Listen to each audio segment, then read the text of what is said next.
Assalamualaikum warahmatullahi wabarakatuh. Om Swastiastu, Namo Buddhaya, salam sejahtera, salam kebajikan, salam Pancasila. Perkenalkan, nama saya Kiorana Sausan dari kelas Matematika 2021E dengan NIM 21030214030.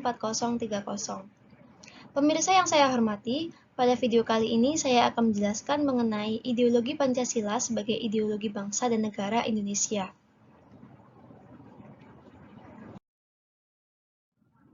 Pendahuluan, Indonesia merupakan negara besar yang harus selalu dijaga.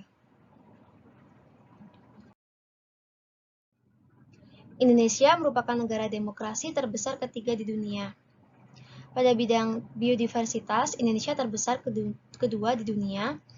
Dan pada bidang ekonomi, Indonesia tumbuh 5,07% pada tahun 2017.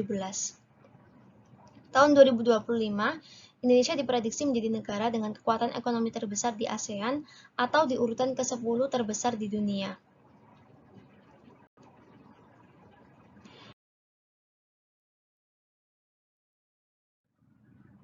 Indonesia menuju 7 besar, 113 juta pemuda yang terampil dibutuhkan. Dalam 10 tahun terakhir, dibutuhkan pekerjaan 80% kompetensi SDM. Pada 2018, 30 posisi pekerjaan strategis akan membutuhkan kompetensi SDM. Indonesia menuju 4 besar. Insentif investasi atau kemudahan untuk melakukan bisnis, pengembangan pengguna internet, perilaku dinamis konsumen, dan inovasi adalah suatu keharusan.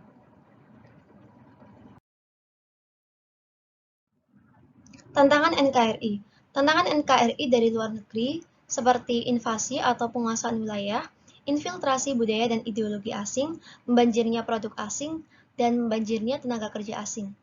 Sedangkan tantangan NKRI dari dalam negeri, misalnya korupsi, kolusi dan nepotisme, kesenjangan ekonomi, narkoba, radikalisme, intoleransi, anti-Pancasila, SARA, disintegrasi bangsa, dan hoaks.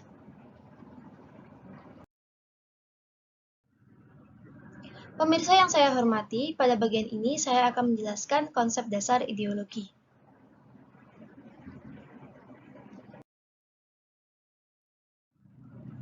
Secara etimologis, ideologi berasal dari bahasa Yunani, yakni ideos dan logos. Ideos berarti cita-cita dan logos yang berarti ilmu pengetahuan dan paham. Jadi, ideologi adalah seperangkat nilai, ide, dan cita-cita yang tersusun secara sistematis sebagai hasil gagasan pemikiran yang mendalam dan diyakini kebenarannya, sehingga dijadikan petunjuk untuk menyelesaikan suatu masalah. Ideologi dalam beberapa kepustakaan diciptakan oleh Destutt de Traki pada akhir abad ke-18 untuk mendefinisikan sains tentang ide. Ideologi dapat dianggap sebagai visi yang komprehensif sebagai cara memandang segala sesuatu. Dalam Kamus Besar Bahasa Indonesia, ideologi mengandung 3 makna, yaitu pertama, kumpulan konsep bersistem yang dijadikan asas pendapat yang memberikan arah dan tujuan untuk kelangsungan hidup. Kedua, cara berpikir seseorang atau golongan. Ketiga, faham, teori, dan tujuan yang terpadu merupakan satu kesatuan program sosial politik. Sementara itu, dalam Collins Dictionary of Sociology, ideologi dipandang sebagai any system of ideas underlying and informing social and political action. Dimensi-dimensi ideologi. Pertama, realitas, mencerminkan kemampuan ideologi untuk mengagregasikan dan mengadaptasikan nilai-nilai yang hidup dan berkembang dalam masyarakat. Kedua, idealisme, kadar atau kualitas idealisme yang terkandung di dalamnya mampu menggugah harapan, optimisme, dan motivasi bagi para pendukungnya. Ketiga, fleksibilitas, mencerminkan suatu kemampuan ideologi dalam mempengaruhi sekaligus menyesuaikan diri dengan pertumbuhan dan perkembangan masyarakat.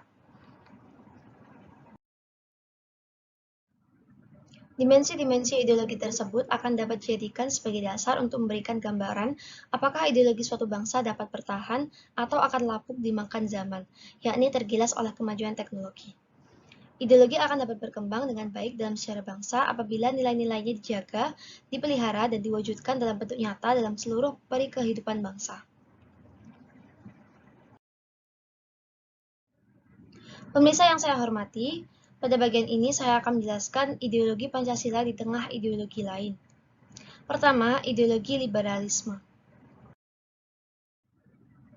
Ideologi liberalis berpangkal pada ontologis, bahwa manusia pada hakikatnya adalah sebagai makhluk individu yang bebas. Manusia menurut paham liberalisme memandang bahwa manusia pribadi yang utuh dan lengkap dan terlepas dari manusia lainnya. Manusia sebagai individu memiliki potensi dan senantiasa berjuang untuk dirinya sendiri. Dalam pengertian inilah, maka dalam hidup masyarakat bersama akan menyimpan potensi konflik. Manusia akan menjadi ancaman bagi manusia lainnya yang menurut istilah Hobbes disebut Homo homini lupus, sehingga manusia harus membuat suatu perlindungan bersama. Atas dasar kepentingan bersama, negara menurut liberalisme harus tetap menjamin kebebasan individu, dan untuk itu maka manusia secara bersama-sama mengatur mereka. Ajaran liberalisme bertitik tolak dari hak asasi yang melekat pada manusia sejak ia lahir dan tidak dapat diganggu-gugat oleh siapapun, termasuk penguasa, kecuali dengan persetujuannya. Hak asasi tersebut memiliki nilai-nilai dasar, yaitu kebebasan dan kepentingan pribadi yang menuntut kebebasan individu secara mutlak, kebebasan mengejar kebahagiaan hidup di tengah-tengah kekayaan materi yang melimpah dan dicapai dengan bebas. Ancaman paham liberalisme hampir tidak dapat digolongkan dalam uraian sejarah sebagaimana tergambar dalam ancaman golongan komunis. Kedua, ideologi sosialisme komunis. Tokoh utama yang mengajarkan komunisme adalah Karl Marx, tokoh sosialis revolusioner yang banyak menulis naskah di bidang sosial dan ekonomi. Marxisme, komunisme, dan sosialisme acap kali dimaknai sama sebagai sebuah ideologi, yakni perjuangan yang ingin membebaskan kaum buruh atau kelas pekerja proletari dari kaum kapitalis. Ajaran Marx kemudian ditambah dengan pandangan Engels dan Lenin, sehingga ajaran komunis melandaskan teori Marxisme-Leninisme. Ajaran komunis didasarkan atas kebendaan. Masyarakat komunis tidak bercorak nasional. Komunis menghendaki masyarakat tanpa nasionalisme. Hal ini bertolak belakang dengan ajaran Pancasila. Secara tegas, Pancasila menyatakan bahwa nasionalisme yang dijiwai oleh kemanusiaan yang adil dan beradab. Perombakan masyarakat menurut ajaran komunis hanya mungkin dilakukan oleh kaum proletar dengan jalan mengadakan revolusi. Setelah revolusi berhasil, maka kaum proletari sajalah yang akan memegang tampuk pimpinan pemerintahan dan menjalankan pemerintahan secara diktator yang mutlak atau diktator proletari. Berkembangnya paham individualisme liberalisme yang berakibat munculnya masyarakat kapitalis menurut paham ini mengakibatkan penderitaan rakyat, sehingga komunisme muncul sebagai reaksi atas penindasan rakyat kecil oleh kalangan kapitalis yang didukung pemerintah.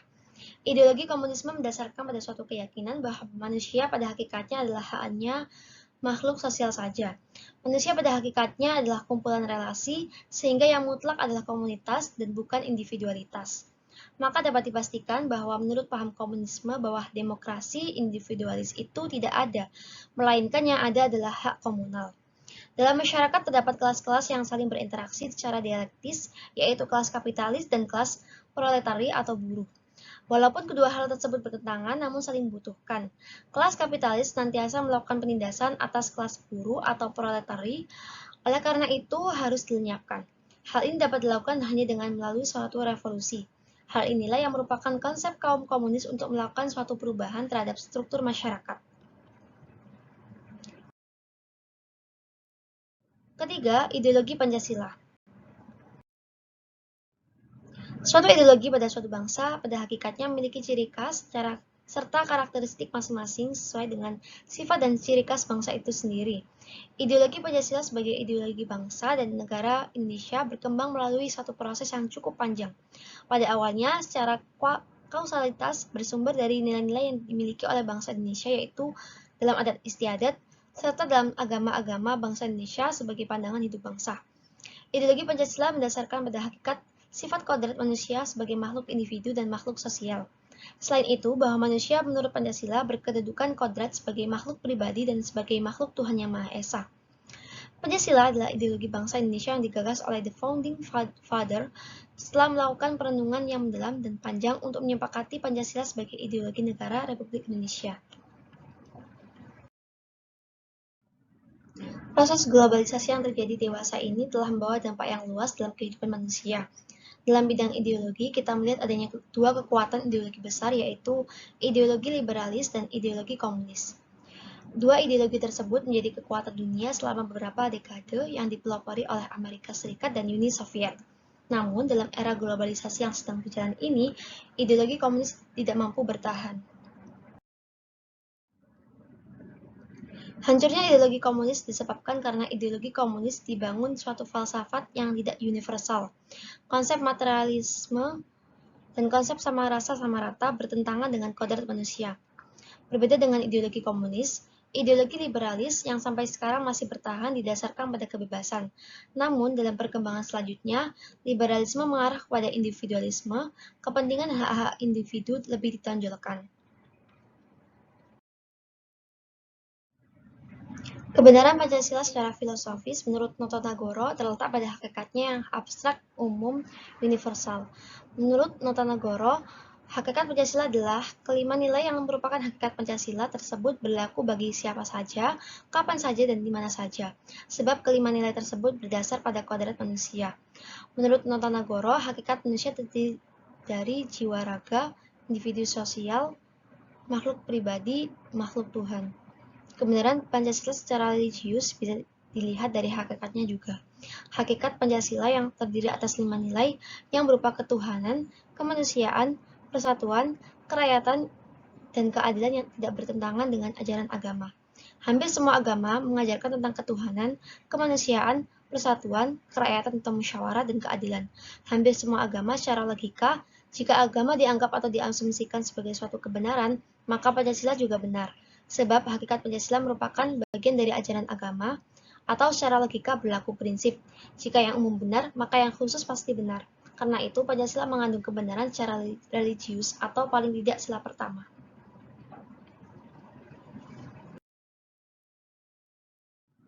Pemirsa yang saya hormati, pada bagian ini saya akan menjelaskan Pancasila sebagai ideologi terbuka. Pancasila sebagai ideologi terbuka dalam arti nilai-nilai Pancasila itu tidak dipaksakan dari luar, melainkan digali dan diambil dari kekayaan rohani, moral, dan budaya bangsa Indonesia. Menurut Franz Magnus Suzeno tahun 1987. Hal ini menyebabkan Pancasila mampu menyatukan bangsa Indonesia yang terdiri atas berbagai suku, adat, dan kebudayaan serta agama.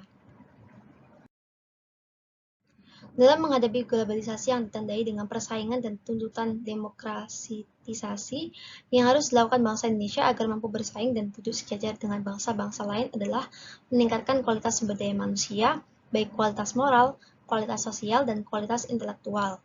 Kualitas moral dan kualitas sosial berkaitan dengan jati diri bangsa. Pembangunan jati diri bangsa bukan hal yang instan, melainkan membutuhkan waktu panjang dan harus dimulai sejak dini, serta dilakukan terus-menerus. Pemirsa yang saya hormati, kesimpulan dari materi ini adalah ideologi yang dipakai oleh negara Indonesia adalah ideologi Pancasila. Ideologi Pancasila bersumber dari nilai-nilai dalam adat istiadat serta dalam agama-agama bangsa Indonesia sebagai pandangan hidup. Oleh karena itu, ideologi Pancasila ada pada kehidupan bangsa dan melekat pada kelangsungan hidup bangsa dalam bermasyarakat, berbangsa, dan bernegara. Suatu ideologi akan mampu mempunyai ketahanan jika ideologi tersebut didukung oleh masyarakat bangsanya. Dukungan tersebut akan semakin kuat bila ideologi tersebut diyakini kebenarannya.